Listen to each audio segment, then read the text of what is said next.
सास अपने बेटे और बहू अपने पति पर बराबर का हक जताती हैं।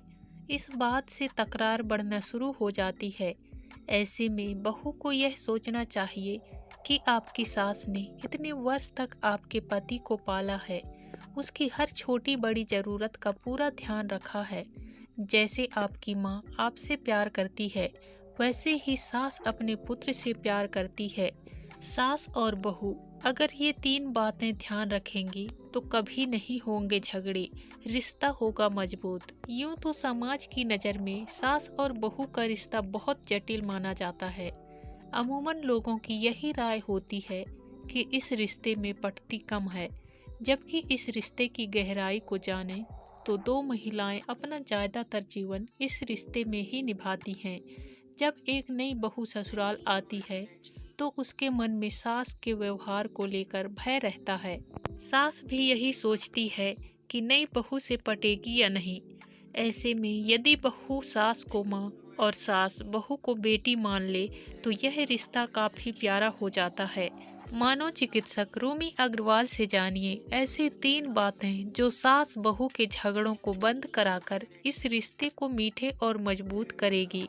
दखल अंदाजी ना हो घरेलू कामों को लेकर, एक दूसरे पर नुक्ताचीनी करने या दखल अंदाजी होने पर बात बिगड़ती जाती है। ऐसे में बहू को सोचना चाहिए कि आप जिस परिवार में गई हैं वह आपके लिए नया है। हो सकता है वहाँ के नियम कायदे आपके घर से अलग हों। उन्हें समझें और उनमें ढलने की कोशिश करें। सास के तजुर्बे का लाभ लें। पुरानी आदतें एकदम छूटेगी नहीं, लेकिन उन पर अडिग भी ना रहें। वहीं सास को सोचना चाहिए कि नई बहू पर एकदम भारी जिम्मेदारियां ना थोपें। उसे घर के माहौल को समझने का मौका दें। हो सकता है वह कुछ गलतियां करे, उसे नज़रअंदाज करें। आप उसे माँ बनकर सिखाएंगी तो वह जल्दी सीख पाएगी।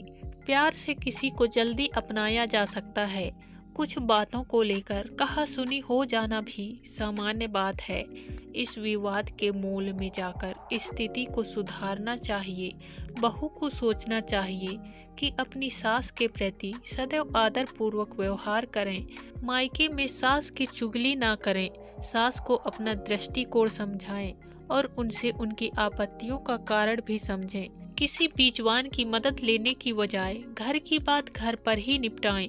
वहीं सास की ड्यूटी बनती है कि गलती होने पर वह बहू को अपनी बेटी समझकर माफ कर दे, उसकी बातों को समझे।